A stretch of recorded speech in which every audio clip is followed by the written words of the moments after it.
Well, good morning, everyone, and welcome to Brookings. I'm Mike O'Hanlon with our Foreign Policy Program and specifically our Africa Security Initiative, and we're very grateful that all of you, and especially Terence and Abi, are helping us today continue to give this new initiative some momentum, and with a focus on one of Africa's most important countries, although often sort of a quiet country in a way, Ethiopia.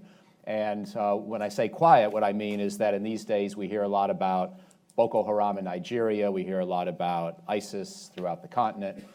We all have followed various big civil wars in recent years in the Horn of Africa, well, especially in the Great Lakes region of Africa. Of course, Ethiopia had its civil wars, it's had its famine, but in modern times it's sometimes been a little quieter place, even though, of course, it has the home of the Africa Union and is one of the most important countries in Africa by virtually any measure. It is the second most populous country in Africa after Nigeria. It is the oldest independent country in Africa, and in fact, one of the oldest in the world. It was never colonized, although it was occupied briefly by Mussolini's Italy several decades ago. It's a largely Christian country, but with its own traditions and its own Orthodox church history that goes back, of course, to many centuries, several centuries ago, 2 centuries ago specifically. And yet it has also very important Muslim population, some very interesting ethnic dynamics, and a history that involved a lot of Cold War dynamics, and then a very turbulent period in the 70s and 80s, a difficult war with Eritrea in the 1990s, and now still ongoing problems in its neighborhood from Somalia and spillover effects from that country, as well as, of course, being in a tough neighborhood in general, near Sudan, near Egypt. I know there are some people in the room who know this history a lot better than I do, and we're going to get into that very soon, and I'm sure the history will inform a lot of our current discussions.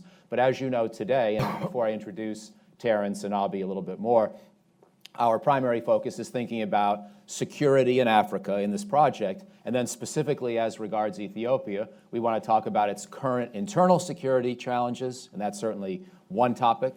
A second topic is the broader regional security dynamics, in which, of course, Ethiopia is heavily intertwined by its participation in the Africa Union mission in Somalia, by its role as being the headquarters for the African Union, and just more generally by being in such an important part of the continent and representing such a substantial fraction of Africa's population, GDP, and so forth. And then finally, we want to talk about Ethiopia's internal social, economic, and political cohesion, seeing these, of course, as important in their own right, but also quite relevant to Ethiopia's long-term stability and security. And so that's the basic context. I think just a couple more words about who we're joined by today. Terence Lyons is an associate professor at George Mason University. We were privileged to have him here at Brookings. He and I were here together in the 1990s. He worked with Francis Deng, a very important Sudanese diplomat and UN official, and others on the concept of sovereignty as responsibility, in many ways sort of the lead up to the responsibility to protect movement that really reached a lot of its culmination around the turn of the millennium. So a lot of important early work on that. Wrote an important book here at Brookings on Liberia. In his time at George Mason, he's worked on Ethiopia a fair amount. He was an election observer with the Carter Center there about a decade ago, and we're very privileged to have him and his expertise, and he'll be the lead-off speaker in just a moment. Abi Asefa is an associate professor at St. Lawrence University and a long-standing student of many issues in Africa, including Ethiopia. And I think he'll probably be helpful across all 3 of these issues that I mentioned: immediate security challenges within Ethiopia itself, regional security, but maybe especially that third category of social, economic, and political cohesion. He studied a lot about African anthropology, sociology, and politics, and so we'll be delighted to have his contributions as well. The way we're going to proceed is that I will give the floor here in just a moment to Terence for some opening remarks, and then to Abi. We'll speak a bit up here amongst ourselves, and then we'll go to you, and we'll look forward to your questions at about the halfway point until the finish. So without further ado, Terence, thanks for being here, and over to you, my friend. Oh, thank you so much, Mike. It is great to be back at Brookings. I remember being in this room, but sitting on that side. many times back in, it couldn't have been the 90s, we're not that old. It must have been when we were in high school or something like that. Otherwise, it's not possible. Thank you all for coming. I know that many of you will be anxious to ask questions, but I'll just say a few things to kind of get us started, some on the larger security questions and then some on internal dynamics as I see them in Ethiopia. The first thing to say about the security in the Horn of Africa is to recognize that Ethiopia is the irreplaceable center of gravity of the region. It's 100 million people with borders on all the other states of the region. It has the region's largest, most effective military. It is inevitably going to be the pole of either stability or instability in its position in this kind of web of relationships in the Horn of Africa. And the Horn of Africa is a very difficult neighborhood at the moment and has been for far too long. But that Ethiopia's policies relating to peace, stability, are fundamental to the larger region. I'll just go through them quickly, and then there'll be opportunities to follow up. In Somalia, Ethiopian troops are deeply involved in the peace operation there, and Ethiopia has a long history of involvement in Somali politics. Its neighbor to the north, Eritrea, after fighting a horrific civil war from 1998 to 2000, still remains a frozen conflict with Ethiopia not implementing the Ethiopian-Eritrean Border Demarcation Commission's decision on the border. And South Sudan not only is, in both South Sudan, Abyei, and Sudan, Khartoum, Ethiopia is a key player both in the peacekeeping operations. It's Ethiopian forces in Abyei. Ethiopia has forces in the other peace missions as well, and also as a convener of peace talks. The South Sudan talks in particular right now, very difficult South Sudan talks at this very moment. Where am I? Thirdly, Ethiopia is the host of significant refugee populations from each of its, most of its neighboring states, certainly from Somalia, Eritrea, and South Sudan. From Washington's point of view, from the U.S. government's point of view, therefore, partly as a result of those things that I've just delineated, Ethiopia's relative stability is seen as a contribution to stability in the region and in Africa, and therefore something the United States supports. In addition, there is a counterterrorism piece to U.S. interest in Ethiopia. Ethiopia has supported, how do I want maybe put that more precisely? The United States and Ethiopia share some common perceptions as to where threats are coming from in the region, but also have two autonomous policies towards counterterrorism, particularly as it has to do with Somalia. I can elaborate that in a minute.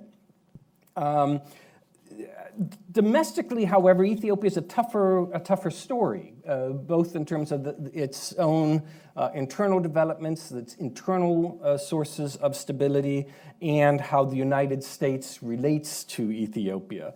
It is a very powerful authoritarian state with a very powerful single party that won 100% of the seats in the last election. But I think it's facing unprecedented, and not unprecedented, but a particular time of very difficult, complex domestic challenges. And let me run through what I mean by them. The first, to go back a little bit farther, but only a couple of years, were the Ethiopian Muslim demonstrations. Well, Ethiopia is probably about as many Muslims as there are Christians, or at least as many Muslims as there are Orthodox Christians. Very significant Muslim population that has long and historically felt alienated, not second-class citizens in their own home. After a series of demonstrations, peaceful demonstrations, the leadership was arrested, was convicted of terrorism in August 2015. Slightly more recently in the Oromo region, again, population that perceives, for good reason, itself as being historically marginalized, There was a particular spark or a flare-up around a plan to expand Addis Ababa, the capital, into areas that are controlled by the Oromo region. But even probably more characteristic is that there were sort of spontaneous demonstrations that then very, very quickly spread across Oromia without a lot of central coordination, demonstrating that there's a really deep source of grievance in the Oromo region. There was a lot of violence, a lot were killed. Not the leader of the demonstrations, but an important Oromo opposition political leader, Bekele Gerba, was arrested and is also, I believe, facing terrorism charges.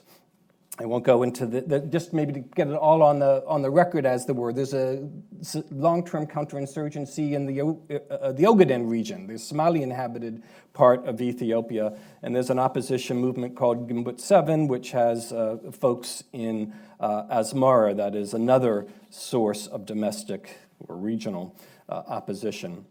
The most recent event is instability in Gambela, some really quite horrific violence in the last really just week or 10 days. An enormously complicated story that has to do with the balance between local ethnic groups, the Anuak and Nur, complicated further by some significant numbers of people brought, highlanders as they're called, people from the central highland areas of Ethiopia who were resettled in this area along the Sudanese border, further complicated by something like 250,000 refugees from the Sudan, land leases, and so on. And most recently, a group from South Sudan identified as from the Murle ethnic group killed some 200 and kidnapped some over 100 children and have fled back into South Sudan. Very difficult to know what's going on. In and of itself, disturbances in Gambela are, how to put this, is that this is a peripheral region, not in the center of Ethiopia. In my view, the more important issues for the stability of Ethiopia itself, not for the tragic deaths in the Gambela region, are the Ethiopian Muslim and the Ethiopian Oromo stories, which are two very, very large populations across the center of the country. There's lots to be said on the economic piece and on the drought, but why don't I leave it there and turn it over to my friend Abi. Excellent. Thank you. Abi, over to you, Professor. Okay, my name is Abi Asafa. As you can see, I have an accent, so I'm originally from Ethiopia. So I've been living in the United States for the last 30 years. And okay, Ethiopia is my homeland, and but I try to be as impartial as I can be, but which is very difficult. In any case, so what are we talking about? Are we talking about Ethiopia? Are we talking about security, or are we talking about the state, or are we talking about the global change? So a lot of issues are at stake here. So to me, I think when we talk about issues of security, whether we like it or not, we always tie it with the states. So basically, it becomes an issue to either legitimate the state or support the state if we happen to like the state, or a point of delegitimate the state if we happen not to like the state. But the main issue is security is thrown by the wayside. To me, my point is to bring why security has become such an important issue now more than before. Not only in Ethiopia, it's throughout the world. Even great countries like the United States, I mean, we know every day that how our civil liberties has been infringed by draconian, or like, the Patriot Act and so on and so forth. But somehow, when it comes to the US, at least we have the ability to segregate the state versus the criminal justice system. For example, if you hear in the news, the Chicago Police Department has been chronically racist, attacking and undermining the African American communities, all of us inadvertently, consciously would say, okay, that is a problem only contained in Chicago. It has nothing to do with the federal government. That's fair. But when it comes to the third world country, whatever happens at one level, at a local level, or against a specific group, we have the tendency of tying it with the state. So the state somehow is becoming the embodiment of the security apparatus. Here it's not. Why is that? To me, that is a very important issue, because looking at the audience, even though there are some Ethiopian Americans or Ethiopians like me in the audience, most of you are Americans or non-Ethiopians. So therefore, I am a well-system school of thoughts. That's where I was from. So I look at the systemic transformation of the world economy, of the entire world system. So what am I trying to say? The first thing that I want to bring to your attention is no state is perfect, regardless, including the Ethiopian state.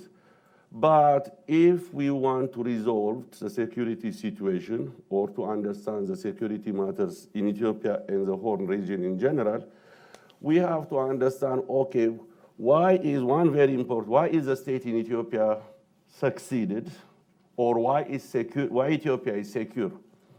Well, we might say, because the state is so draconian and totalitarian or authoritarian, it doesn't allow any movement, so it suppresses the people. But I can tell you, more draconian authoritarian states that are not capable of mitigating or undermining or stopping terror threat, for instance.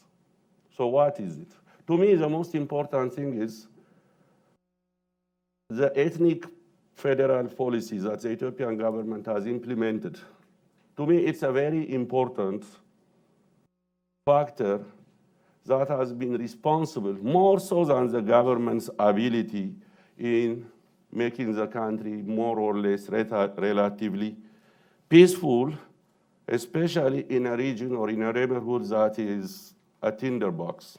You know, the Horn of Africa is very... So what is up? Why is ethnic federalism? Well, ethnic federalism to me is not something that is an invention of Ethiopia. It is to me a question that is more of the 21st. It's a post-liberal order or a post-liberal framework of what a nation is, because we have the tendency of equating nation and state where they are not.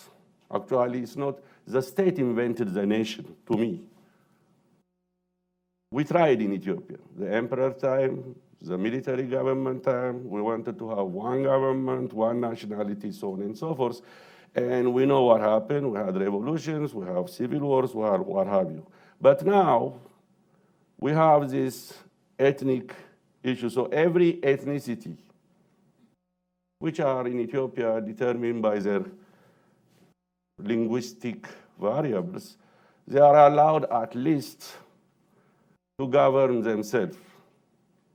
So some of us would say the Ethiopian government is completely dividing and undermining the country, those who want one Ethiopia.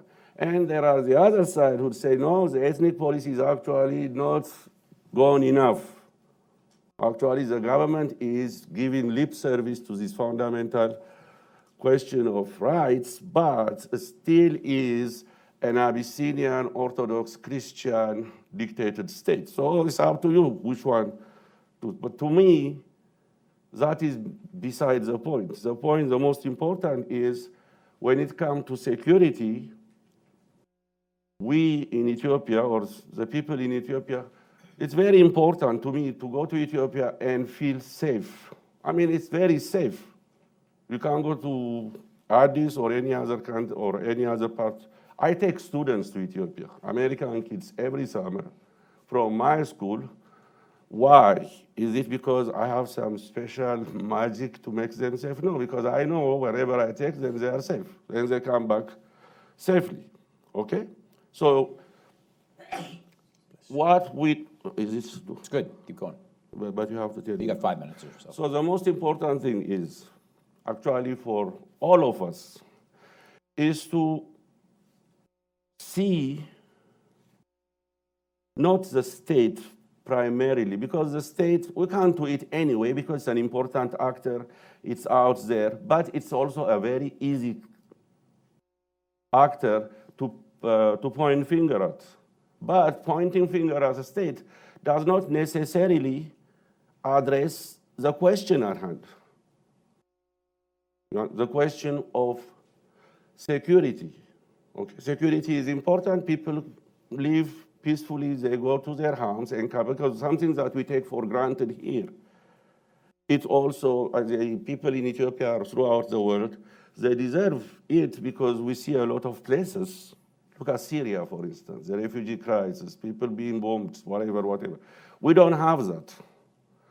So to me, what I am imploring to the audience is to look at an alternative way of a unit of analysis. Let's not make the state our unit of analysis. Instead, let's look at the world system as our unit of analysis. If we do that, then the state, instead of becoming an independent island that can be criticized or whatever by its own term, we should look at the interstate system itself. Because right now we are using terms haphazardly like failed state. God knows what it means. Or civil society. I don't know what it is.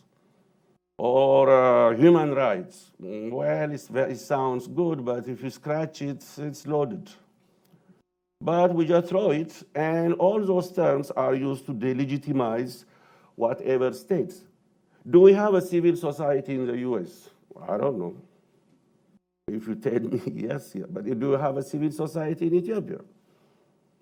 It's an open-ended term.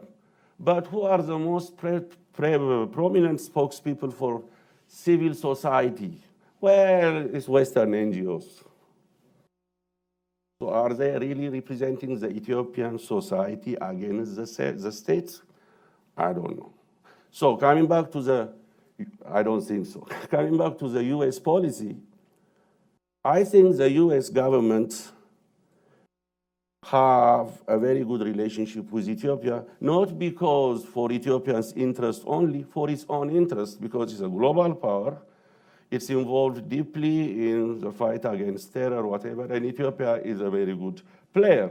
But at the same time, you have US policymakers who are condemning the so-called human rights or abuse of civil society. Which America are we talking about? Is there one voice or two voices?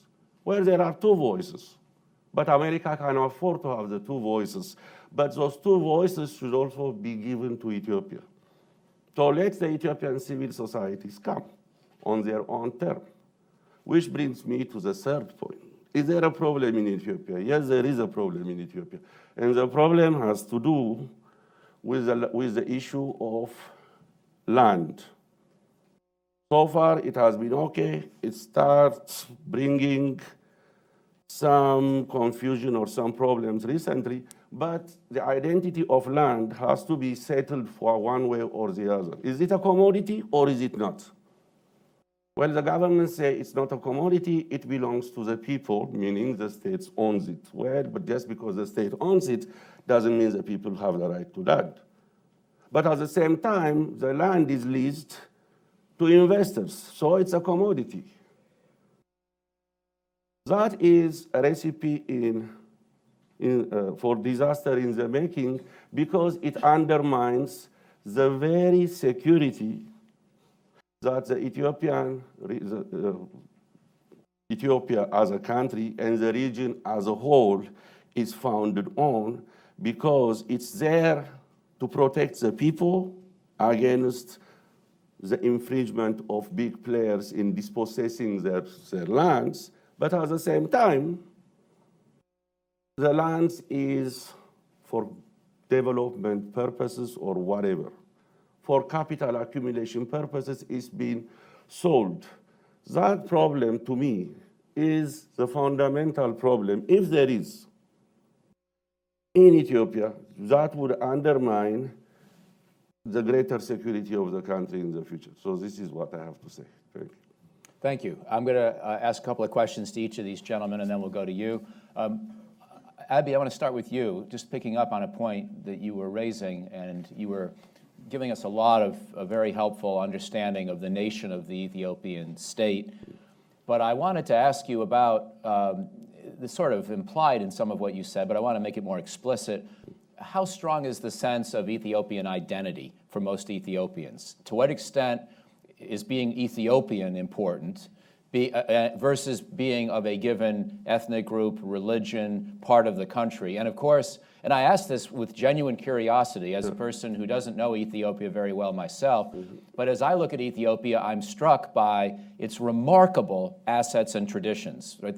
The kind of long history, the kind of proud independence, the central role in the African Union, what Terence said before about its role as a regional powerhouse. There's a lot to be proud of if you're an Ethiopian, but there's also a lot. Runners. Yep, right, exactly, and marathon runners. But there's also a lot that could potentially divide people. And of course, we saw Eritrea secede just a couple of decades ago. And so, as an Ethiopian, how would you describe the nature of Ethiopian identity as an individual?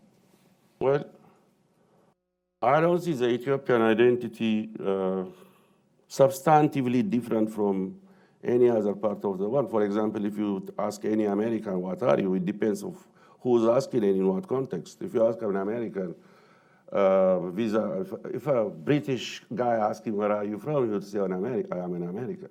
But the same person might have another identity if he's an African American. If another American asks him, he say, I'm an African American, whatever. So to me, in Ethiopia, yes, there is a very strong sense of Ethiopian identity, which is historically founded on the so-called civilization. It's a Christian-based, Orthodox Christian, and is very much tied with the Ethiopian archaic state, the traditional state, and the identity of traditional Ethiopia. To be an Ethiopian, you have to be Christian, or not to be, to be part of the community that we think of Ethiopia now. You have to have land, you have to be Christian. If you are no Christian, you have no right to land. That's why you have most of the merchants in Ethiopia are Muslims. Most of the people who do, what do you call it, metal, blacksmith, and so on and so forth, they are not Christian. Actually, they are considered, the division of labor is so rigid, they are even looked at as someone with evil eye. That's not only in Ethiopia, it's all over the world. Look at the Jewish history in Europe. They are not entitled to land, so most of them were merchants. So we blame them for being money grabbing, whatever. The same thing happens in Ethiopia towards Muslims. But the Ethiopian identity right now, as we speak, is changing. That is the most important thing.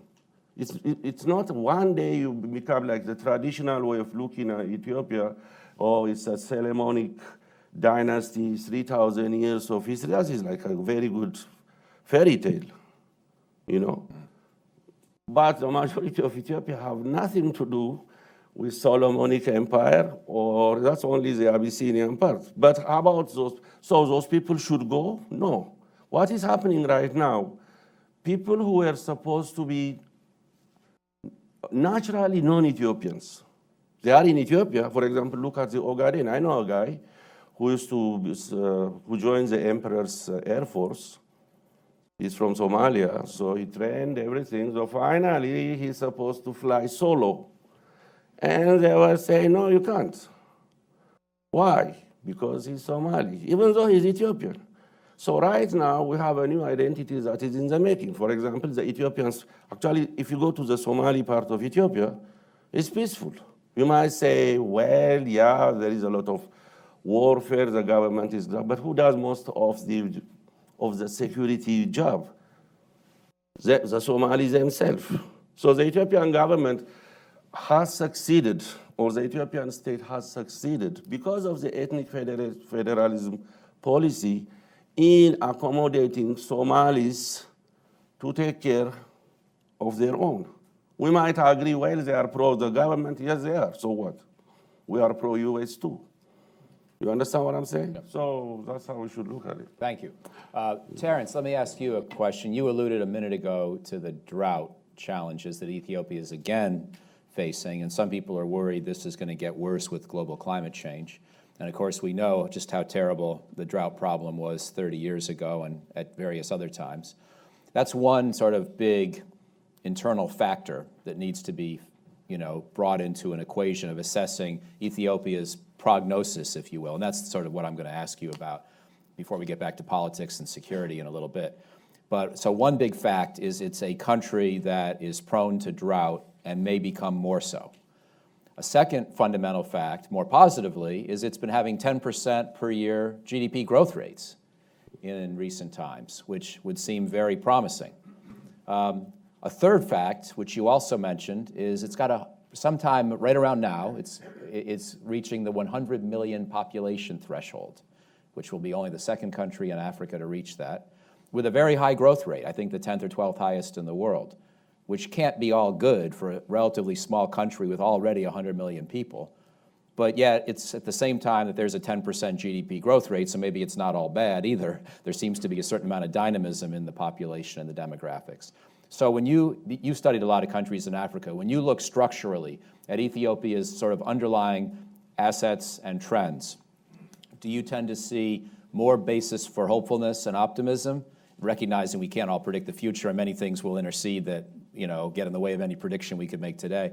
Or do you see more basis for concern and growing stress, demands on land that's already, as Abi said, not always a source of unity, already in relatively short supply, already shared by a very large population base? That'll be a short answer. No, it's a very complicated answer to a very complicated question. Let me take a couple of pieces of it and then see if I can come up with some even tentative or very guarded overarching conclusion. The first is to say that there is a very serious drought in Ethiopia right now. I think the last I saw was some 12 million people are in need of food assistance, 10 million at least. That's a huge number, but again, it's 100 million Ethiopians, and so numbers are always big in Ethiopia, was the point that I want to make there. The government has moved efficiently to respond to this drought. The international community has been working with the government to provide relief in the context of this drought, and so I don't think there's any evidence that the drought is becoming a famine, and that's a very important distinction.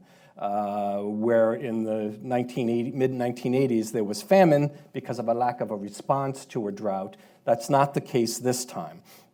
The international community has not provided the level of resources that the UN and the humanitarian groups feel are necessary, but that's a different question that has to do with Washington and the EU and the global systems, to go back to Abi's point.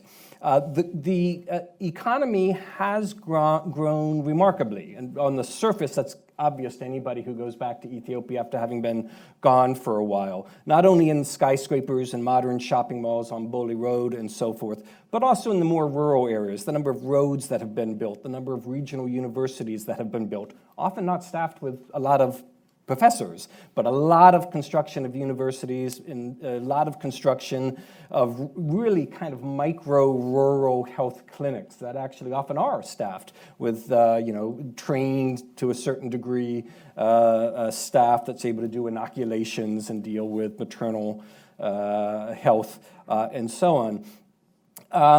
But with a population growing, the 10% growth rate has given it a period of, has been very important for a period of stability. The question would be is that do the laws of gravity eventually apply to Ethiopia's economy, and 10% growth doesn't last forever? then then as you were putting it on stresses, then I think there'll be really increased stresses on the system as there are fewer resources to distribute, fewer jobs, fewer, the universities, no jobs for university graduates, and things like that. Now, to date, since taking power in the early 1990s, the EPRDF, as a powerful political party, has been able to manage a series of stresses, from war with Eritrea, which you also mentioned, to a series of contested elections and regional insurgencies and so on. It will be, I think, further tested in the future as this clash or this tension, as you pointed out, between a growing population, increased land scarcity, constrained resources come up against limits. And so in that way, I wouldn't conclude that I'm either optimistic or pessimistic about the future, but it's going to take a very careful management. And then for the reasons that I said in my first remarks, there were some indications that the current government is not handling domestic dissent in a very effective way. Excellent. So, Abby, that leads me naturally to my next question about politics, the EPRDF. But let's also bring ourselves back to last summer when President Obama visited Addis Ababa, and he got into some interesting trouble because he celebrated Ethiopia as a democracy. And on the one hand, you could say it is. We have a prime minister who's been in office now almost 4 years, Haile Mariam, and there are elections, and certainly most people would say what's going on now with Ethiopian politics is better than the 1970s through early 90s at least, regardless of what else you might think about the current system. On the other hand, this is starting to look like a one-party state. And so I guess it's a two-part question. How do you feel about Ethiopia's politics? And here we'll begin to jumpstart the discussion with the audience, I'm sure, as well. I'm sure a number of you have various opinions. But also, what role should the outside world play in trying to encourage a positive evolution of those politics, if you want to also hazard a thought there? Okay. I was before the talk, I was talking to Terence. I was in Kenya like 2 weeks ago.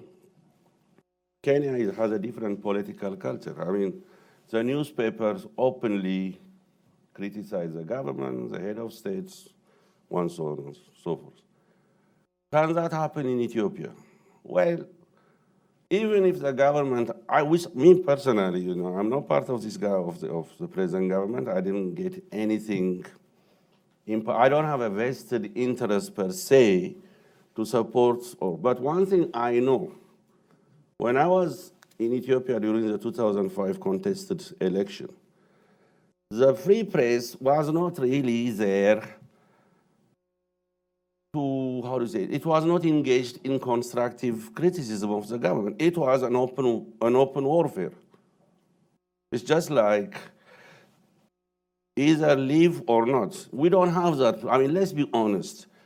Let alone in Ethiopia, even in the US, even within the Ethiopian diaspora, there is no civil dialogue. It is winner take all, either my way or the highway. Everybody knows that. So that is not only restricted to the government. This is to the mentality of the Ethiopian political culture. Having said that, is Ethiopia a one-party state? Yes. Is that good? No, but I don't think it is such a big deal, because a lot of countries, even the so-called democratic countries, we know, like in the US, every day when you open the radio, you'd see big money is doing this and that. A lot of the people look at Bernie Sanders and Donald Trump's attraction. To me, there is a systemic crisis at the global level. When it comes to countries like Ethiopia, personally, I would rather have a strong-handed government that provided peace than a so-called democratic government who is likely to be summoned to the International Criminal Court. Why should the president of Kenya should be summoned, or of Sudan? So there is a double standard in the global order.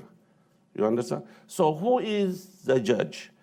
To me, the most important thing in Ethiopia is how do we involve the Ethiopian people in the present political, economic progress. To me, I have a problem. Yes, the Ethiopian economy is growing, but it is growing because a lot of manufacturing jobs are coming to Ethiopia because the wages in China and what have you is going up. So Ethiopia is the next stage where you'll have cheap labor. So they relocate, and sooner or later down the road, you're gonna have labor movements demanding for higher wages, and they move wherever they can go. This is how the global system has been operating. But in the meantime, what the Ethiopian government should do is to let the Ethiopian people be hustle. I mean, to put it in a different way, let them hustle. When I went to Kenya, I see Ethiopians who move to Kenya, have access to cars, and they do like legally or illegally, they hustle how to they make money off them. They cannot do that in Ethiopia. Why? Because in Ethiopia we have a 200% taxation on automobile. I don't know why. People change their attitude as soon as they go behind the wheel. In Ethiopia, they become just like a powerful lion or lioness. It's because the car, it's a very important thing. Why is that? Why wouldn't we don't allow with the infrastructure, whatever that has been built, the urbanization, the different cities that are being constructed. You have beautiful roads, but the cars are really bad. In Kenya, it's the opposite. The roads are bad, the cars are good. So if they allow cars and so little stuff, you know, what has been imposed with the previous communist government has to be really replaced. The people has to be able to hustle because the government cannot provide jobs by dictating terms. It cannot. It's going to become like any other command economy, which is not going to work. We should balance the government strategy and plan by allowing people to hustle. That is what's missing in Ethiopia. And that can be done. It's a matter of will, I guess. Thank you. Terence, you want to comment on this question of political evolution in Ethiopia?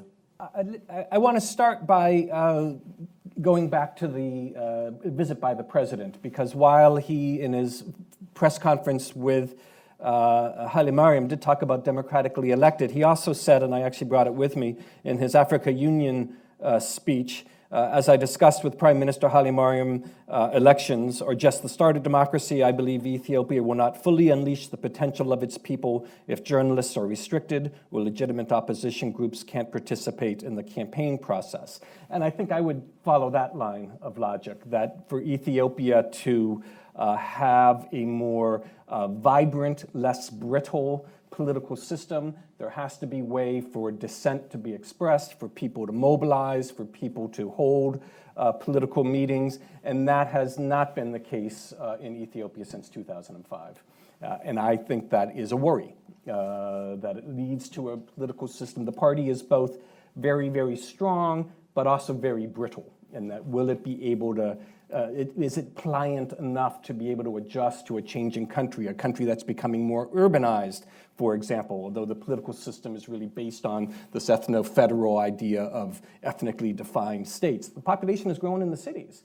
That's an issue. It's a system that's really designed having to do with small agriculture and land, when still a very agricultural country, Ethiopia, but again, increasingly urbanized, increasingly people entering informal or formal relationships in the low-wage jobs, and so there are challenges ahead, and it's not. That's the worry to me. Is like, will the system be able to accommodate those changes in a way that opens up the political system? I think this is a good moment to go to all of you. I've got some questions still in the back of my mind about regional security, and I'm sure we'll come back to those later, whether you do or I bring those up. But let's involve you now. And I'm sure this discussion of Ethiopian internal politics is already going to have some folks wanting to weigh in. So I see, I'll take two at a time. And I think I'll start here in the fifth row with the two next to each other. Ladies first, right. And then so we'll take those two, and then we'll go to another round.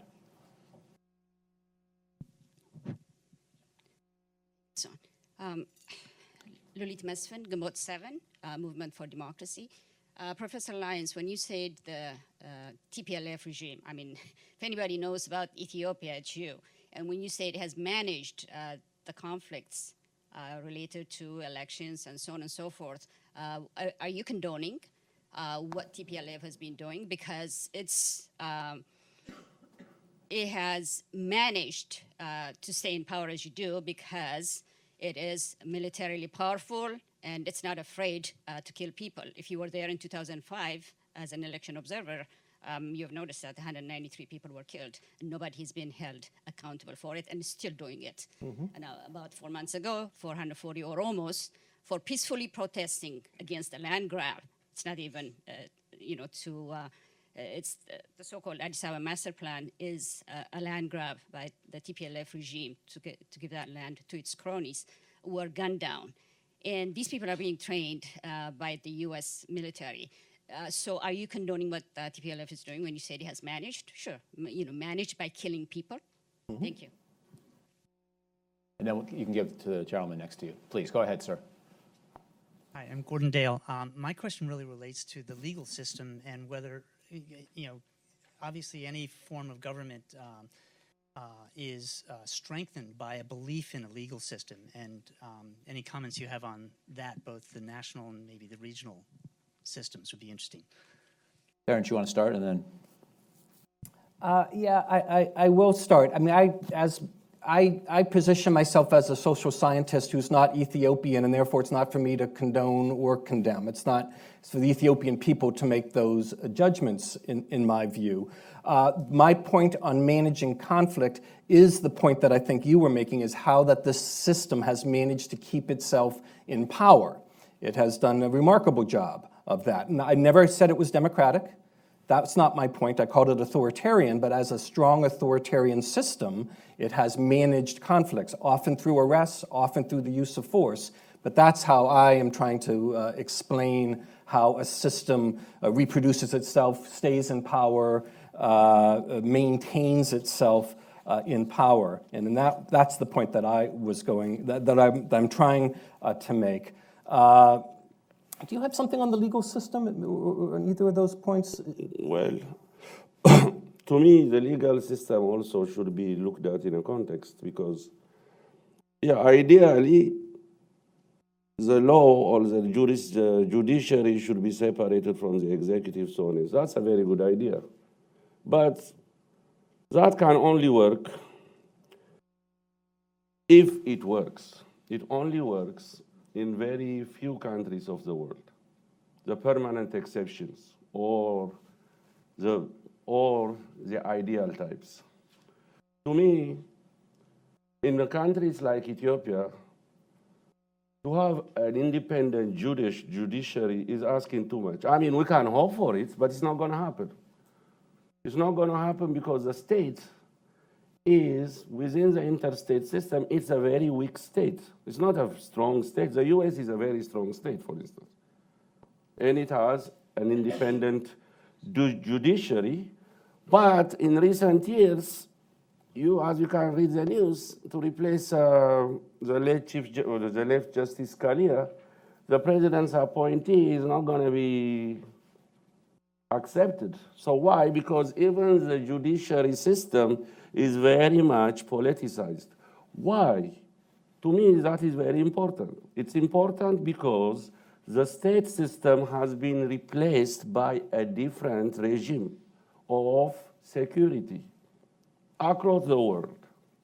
So to me, to pinpoint on countries like Ethiopia and say, look, you don't have an independent judiciary, I mean, it's meaningless to me as far as, because there isn't an independent judiciary more and more. Okay, we got to go for a couple more. The gentleman in the third row. And then we'll go back to the gentleman in about the 10th row. So that'll be round two, the two of you. Lawrence Freeman. I've just been studying economic development in Africa for 25 years, and I work with the Lake Chad Basin Commission. The question I have for both of you, both touched on the economic policy. Really, Ethiopia's policy now is begrudgingly being recognized by the West, economic policy as being successful. Although reading the IMF report, They don't understand why it's successful. But the government, the ruling party, did make a decision in 2001 to eradicate poverty. That was a political decision by Meles. And Meles's legacy is the state developmental intervention, not the free market, not free trade, but the state plays a role. And there's an alliance now between Ethiopia and China on that. And you can see, you've probably been to Addis more than I have, you see the tremendous development in railroads. And now the second growth transformation plan, the draft is at least released, and it's going to be a huge increase in energy production. So it seems to me that Ethiopia is actually providing a template or model for economic development, far more in the countries, Nigeria and other countries I've been studying, in terms of economic growth, the state doing this. And isn't that fundamentally changing the cities? I mean, the country. They've apparently, according to the reports, reduced poverty by 33%. People there are living bad, we've all seen it, but they have confidence that they're moving in a better direction. And they don't have major natural resources outside of 10 river systems. So I think the model is a good model. I don't think it's going to collapse. And I think that this is something I would ask you, why doesn't the United States support this? We have no economic support except aid to Ethiopia. Why are we not recognizing this potential development, which I consider the most positive in the Horn of Africa? Now let's take one more, again, about 6 rows back. Yes, sir. Thank you, sir. My name is Niman Zallaka from Ethiopian Satellite Television Radio. My starting point is with Professor Terence Lyon's risk assessment he wrote, I believe, 2011, analyzing the, yes? Yes, something like that, a number of years ago. Yeah, and then you said that the situation in Ethiopia is very fragile, and the semblance or, of stability is really brittle. The situation in Ethiopia in the long term may erupt, blow up, a lot of fissures and fault lines you predicted in the long term. What we are seeing right now is that Ethiopia is at the brink, despite the fact that some people, bury their head like the proverbial ostrich. What we are seeing in Ethiopia is conflict. In the north, we have conflict. In the south, we have conflict. The Oromo protest, recent data of this regime has been that it brought equality of nationalities, and that it has given rights to all the nation nationalities. But look, in 100 zones and areas of the south, the Oromo people protested, demanding justice and the rule of law and freedom. And this regime is a minority regime. Let's come and face the reality. It controls, dominates the economy, and the developmental state is a veneer, as a cover for hegemony and monopoly of state power, economic resources by a minority group, the TPLF, that represents only 6% of the population. And the Western countries, especially the US and Europeans, I think have to come to the realization that Ethiopia is at the brink of disaster. People are fed up. The Amara, the Oromo, the South, etc. I think it's a wake-up call, the Oromo protest especially. As you know, Professor Terence Lyons, the PTRF said, the reason data for its legitimacy has been the equality of nation nationalities. But what we are seeing throughout Ethiopia is nation nationalities are rising up and said, we are fed up. We are fed up the monopoly of economy, political, military power by Tigrayans. This is the reality we have to wake up. Thank you very much. Thank you, sir. Okay, Abi, you want to start first, and then Yeah. economic model, and then internal dissent? Okay. For the economic model, I agree with the speaker, because the U.S. government does not support it, not because for substantive reason, it's because for purely ideological reason. Basically, the U.S., we subscribe to the free market model.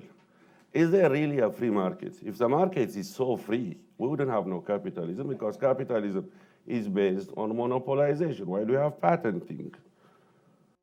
Why do you have market cornering? And so actually, if you want to look at competition, the competition is not between Chiquita and Dole when it comes to banana. The competition is between all the banana producing countries to outbid each other to the race to the bottom. So when you see Chiquita and Dole, it's actually It's not a competition. It's a monopoly cornering the global banana market. So in Ethiopia, the state has to get involved in the economy. Otherwise, what will be the alternative? It's going to be like Eastern Congo. The civil war in Congo, a lot of countries are involved, Rwanda, Uganda, what have you.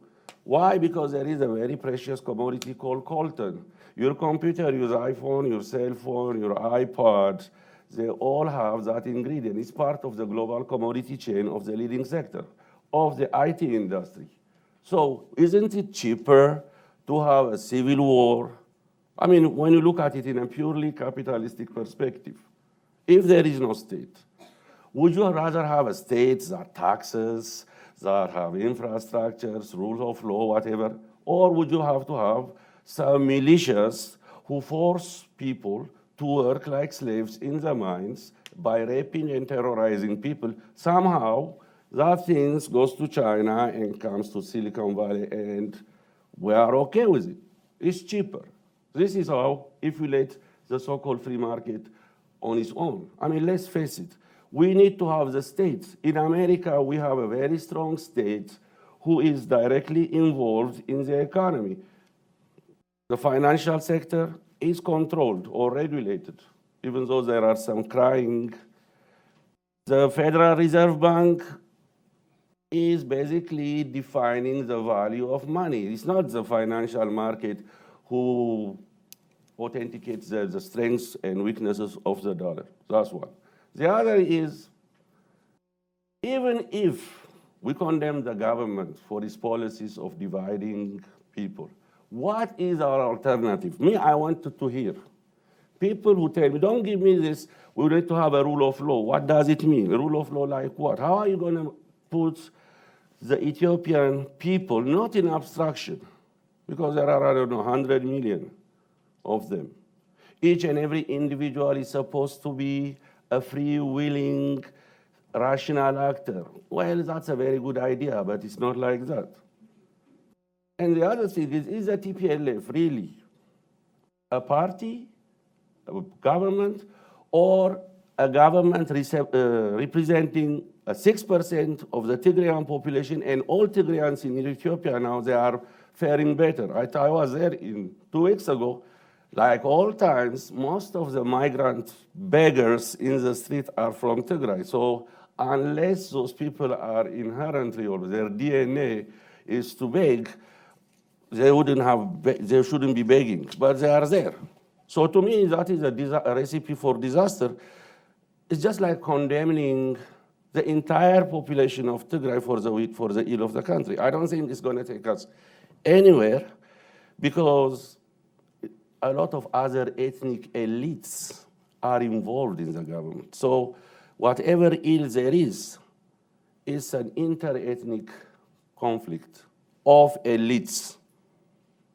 That's why land, or the problem of land, has to be settled, which brings me the Oromo uprising of the current issue.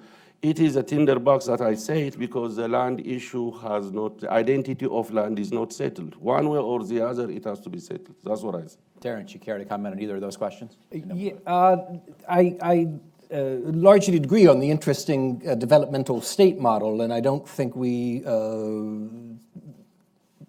fully understand it. The larger question I would make on that, though, is that rapid development inherently causes conflict. As people, there's transition, there's fluidity, some people are going up, some people are going down. And can the political side of the equation manage that as a country gets more urbanized and people are moving around more, and the question of who controls land, to take your point, becomes commodified. And that leads me to my political question. I was very wise in that threat assessment piece to say long-term without giving any amount of time attached to it, because it could be, you're saying that perhaps the country is on the brink of disaster.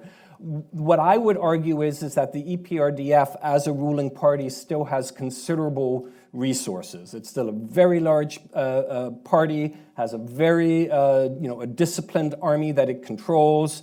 It has access to capital and jobs, and that its challengers, because of this means of conflict management. Its challengers are scattered or divided, can erupt in kind of spontaneous acts of violence, but in general, those are containable.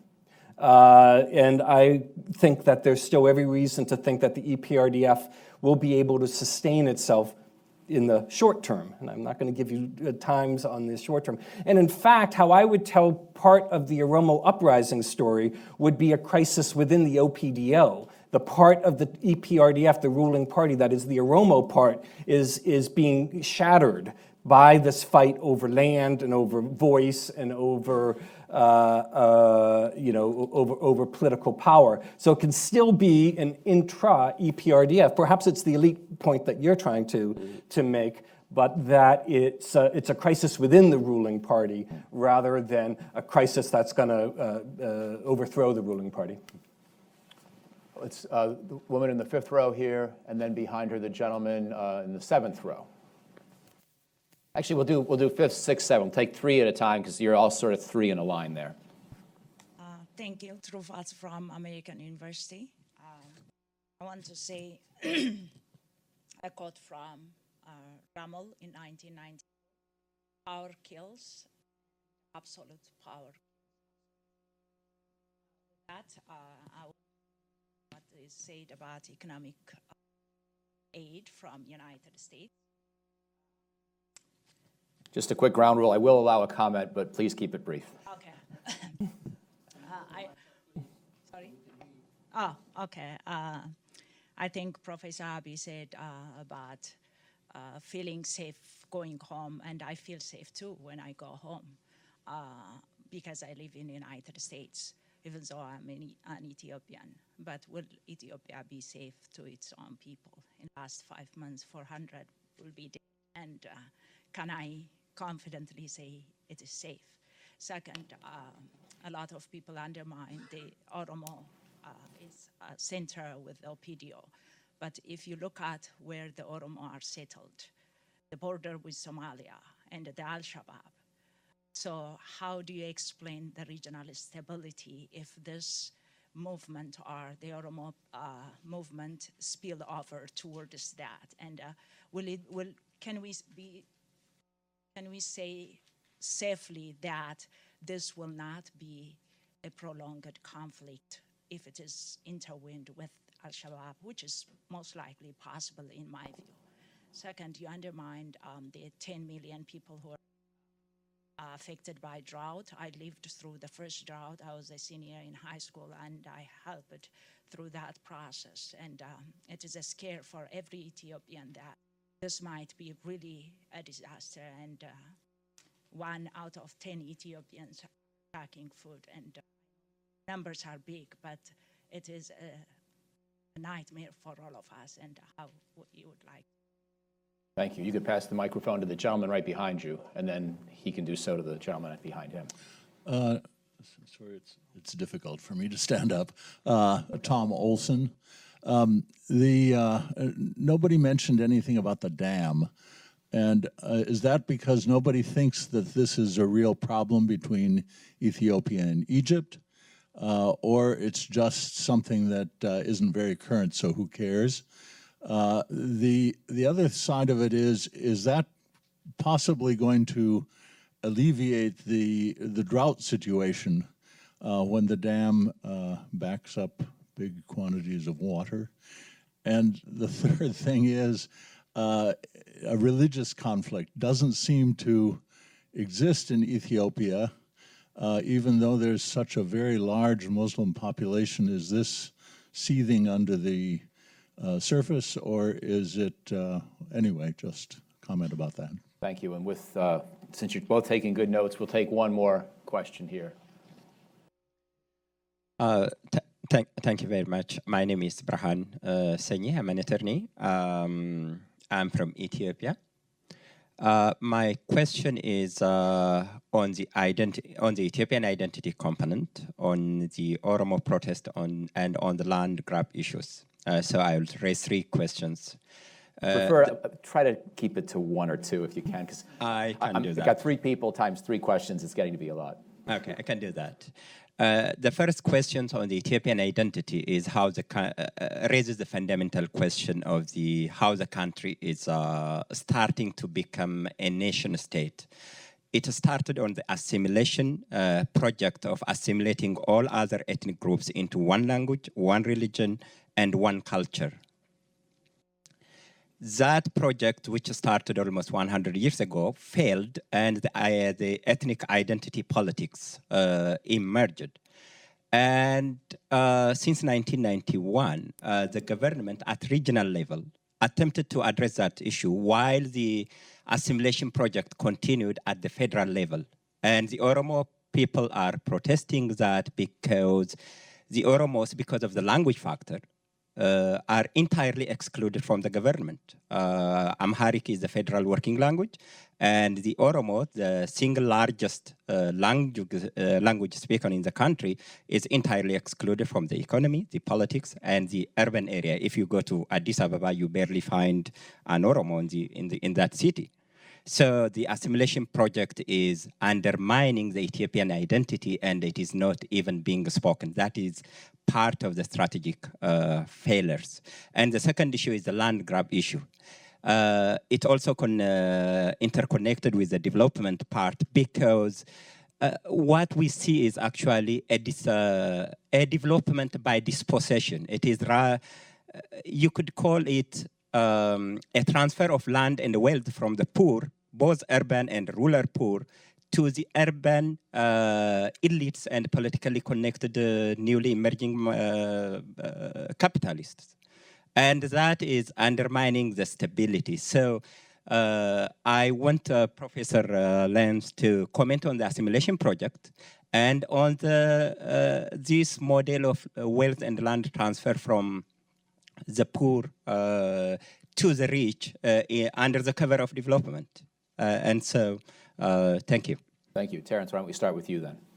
Wow. Let me say a word or two about the dam, and then I'll see if I can handle the identity question as well. The Grand Ethiopian Renaissance Dam is moving ahead. The Ethiopians have made this a commitment that is of their highest priority.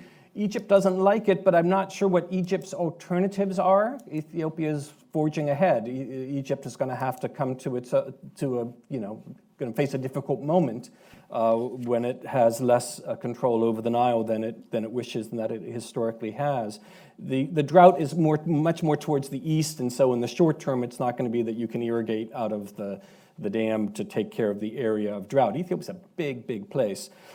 Traditionally in Ethiopia, you also asked about religion. Traditionally, village-level Christianity and village-level Islam were very intertwined. They shared sites that they would have pilgrimages to. It was very much a kind of a folk, or at least a village-level kind of religion. That, I think, is still the overriding story, but it's becoming much, much more polarized as more forms of Islam from abroad are becoming increasingly popular. Forms of Christianity, particularly evangelical Christianity, are becoming much more salient, and the religious tensions are probably rising, and that's a real worry. It comes to the Shabab issue as well, is that if you began to see more of that, then indeed I'd be extremely worried, or would increasingly worried about the medium-term stability of Ethiopia. The language issue is without a doubt important to the Oromo. I remember going back to the early 90s when it was to be able to write not in the Fideles but in the Latin alphabet was a huge issue of Oromo identity, something that the EPRDF seized upon actually to give it some local legitimacy on the ground. To me, one of the things that this government has done from 1991 is it really did transform what had been a hierarchy of ethnicities that going back 100 years with the Oromo and even more so the people in Gambela and the Afar and people down in Gamagofa, decidedly on the lower rungs, to a system where it's much more varied. And so that you have political life. In a place like, let me use Hawassa as the example in the SNNPR, the southern region. It's a vibrant city with government, civil servants going about their business and a big central Ethiopian bank, and people are investing, and there's a lot of action going on in the south, which was never true until 1991. It was very much, the hinterland that was servicing the north. And I think that's a remarkable accomplishment. Now, is it sufficient? Or, the good news is that you freed up these energies. The bad news is these energies now are trying to find a place to move next, and so forth. But I do think that the question of what is Ethiopia as an identity has been transformed in the last 25 years. Now, I don't think it's either or. Some of my Oromo friends keep trying to push that I am Oromo, I'm not Ethiopian, which they're allowed to, identify as they wish, but much more hybrid. Sort of what you were saying, it depends on the context, but there's lots of different ways of being Ethiopian, lots of different ways of being Oromo that they blend and they bleed, maybe a bad image, but they overlap each other and perhaps undermine each other at other times. And so it's much more a complex mix, in my experience, with what I see with my Ferengi eyes, between the meaning, what the Oromo, what it means to be an Oromo. And I do think there's Oromo in Addis Ababa, for example, who are working in business, they're at the university, they're working for big NGOs. There's a lot of Oromo in Ethiopia, everywhere. The ambassador here, for example, is an Oromo. Conclude on that. Well, coming to safety, yes, I think Ethiopia is safe. I mean, there is not, this should not be like in absolute term, because if I say, is Washington safe? I say, depends when. If you go to Anacostia or Southeast, it's not safe. But can we say Washington is safe? We can say, yeah, Washington is safe, but implicitly we also know, like, not to avoid certain areas. So if you go to Ethiopia, yes, Ethiopia is safe in general, but are there problems? Yes, there are problems. I'm not denying the fact that there aren't any problems in Ethiopia.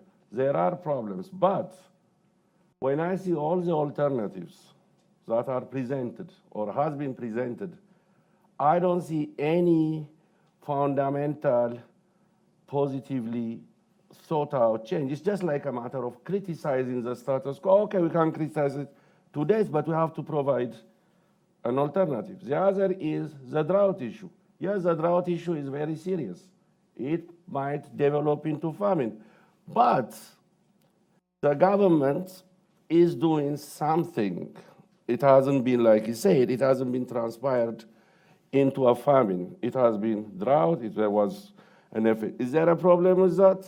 Yes, there is a problem. What would be the problem? Again, it has to come with access or the identity of land. Finally, coming to the others, about identities, the Oromo identity, whatever. I can say, I don't see Ethiopia without Oromos. The problem with the Oromo nationalism is the fact that they, or it, the identity form, it exonerates itself like, I am not Ethiopian. I don't see, Ethiopia is made by Oromos. Actually, the so-called colonization of Oromos is only happened by European guns over the course of the 100 years. But you go to any part of Ethiopia, from south to north, everywhere the Oromo people were a key player. And to me, I think the solution, not only to the Oromos, to all Ethiopians, is to say there is no Ethiopia without Oromo. Not the land, I'm talking the mentality, the culture, the whatever, even our names, our words that you are using. It's very much ingrained with Oromia. But it's a modern idea of assimilation. Every country is assimilated by force, regardless, the US, Britain, whatever you call it. Either you have to undo what has been done, or start all over again. I don't think that is logically possible, or continue from where we are, okay?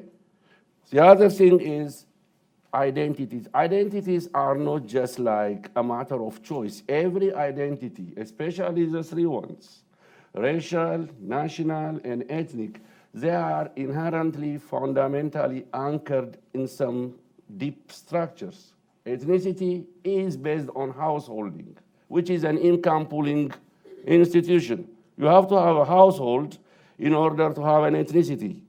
That's why most of us hyphenated Americans, where do you learn the genesis of your parenthood? In the kitchen table. You know, your grandfather came from Ireland and blah, blah. That's why you learn your Irish American thing. It's not taught in school. National identity is creation of the state.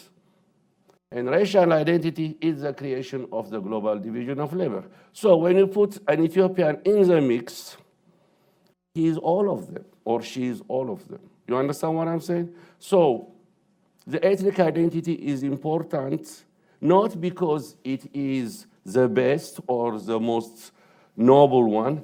It is important because the national identity has been undermined with the crisis of the interstate system, which goes with the crisis of the state system, of the state itself. So we have to go to our income pooling institution, to the household.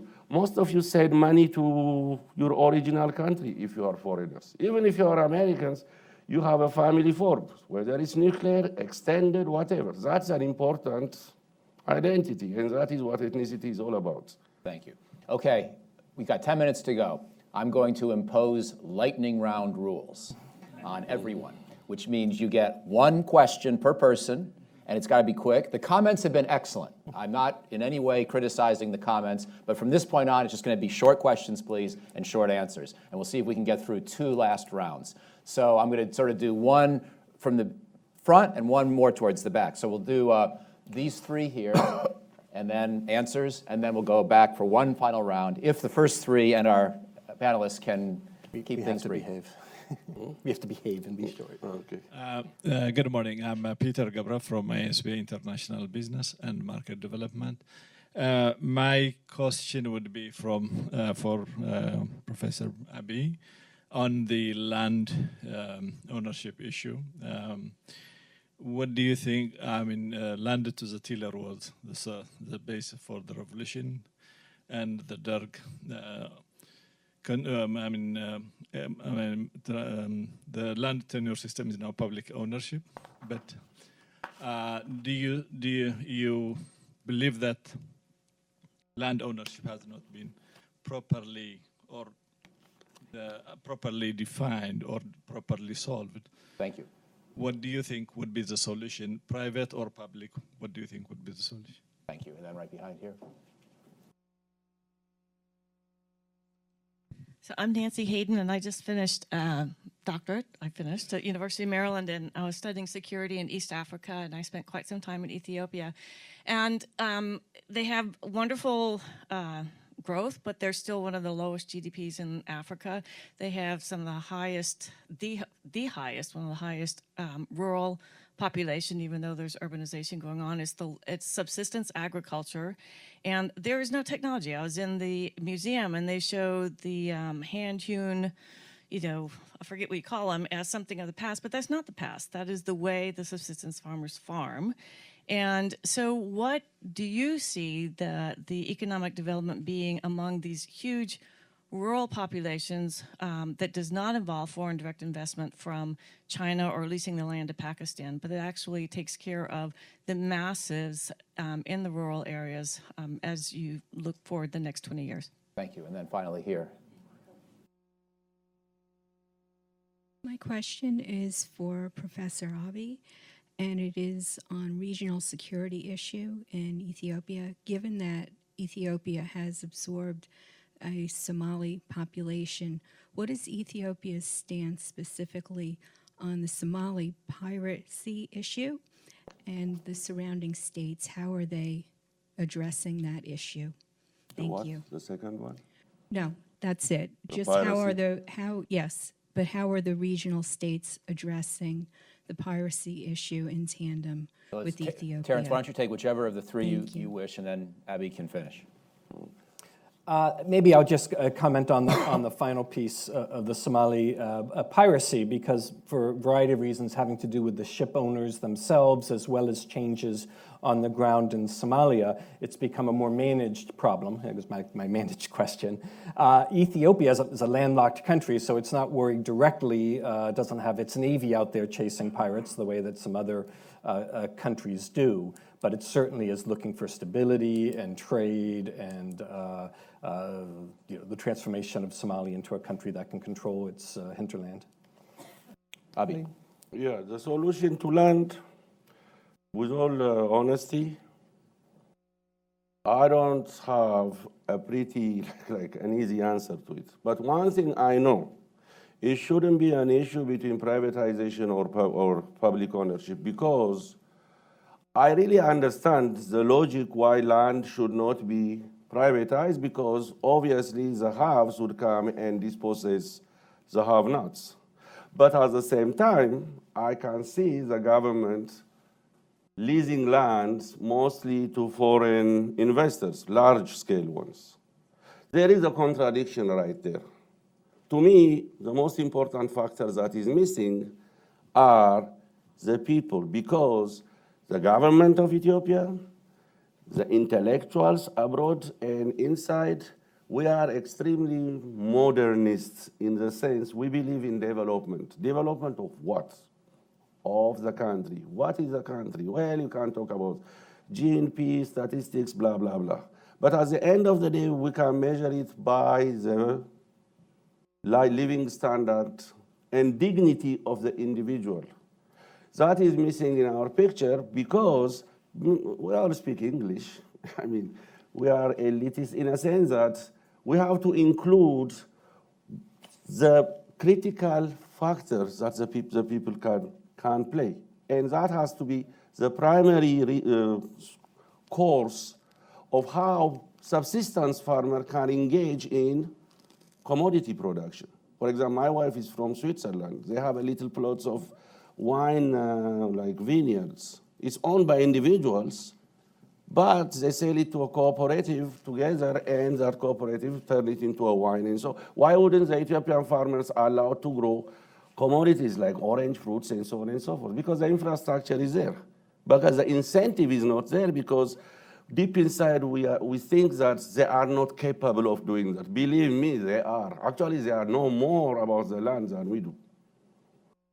The Somali piracy issue. Well, piracy to me is a product of excessive fishing by big fishing companies.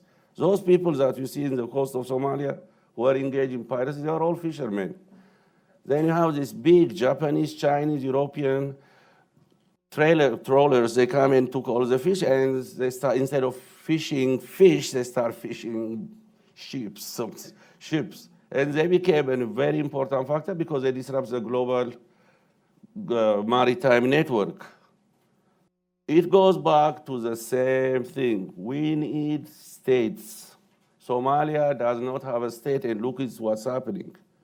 The state is an evil, it's not an evil institution that is proclaimed by liberalism, you know. We don't like the states, but why? To me, the state is a necessary, not evil, it's a necessary thing that can be used to the best, to the good. Okay, we're going to do two last questions in the back, and we'll do all the way back in the far right, and then over here, Doug. Thank you for giving me the opportunity. My name is Damaksa Oli. My question is about the contradictory policy of foreign policy of the United States. As we know, I am a natural citizen, but I was a political asylee. And I believe that the United States, with all its imperfections, is a multicultural and democratic country.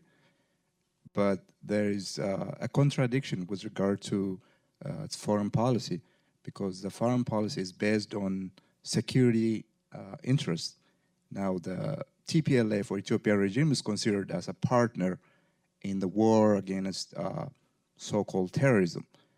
But if we research the cause of instability and mentality of those kinds of extremism and terrorism.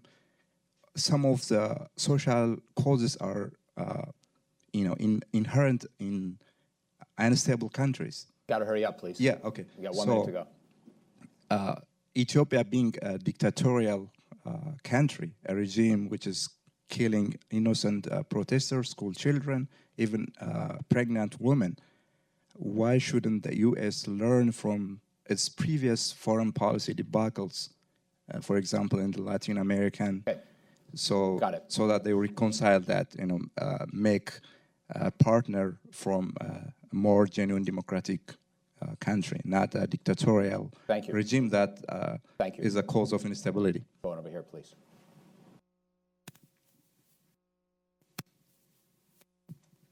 Hi, Doug Brooks, International Stability Operations Association. What is the popular perception of the Ethiopian army inside Ethiopia, its ethnic leadership, and what is the role it does in terms of internal security? Abby, do you want to start this round, and then Terrence can finish? The contradictory U.S. policy. Why are they contradictory? Unless we believe that the U.S. is just like some saintly,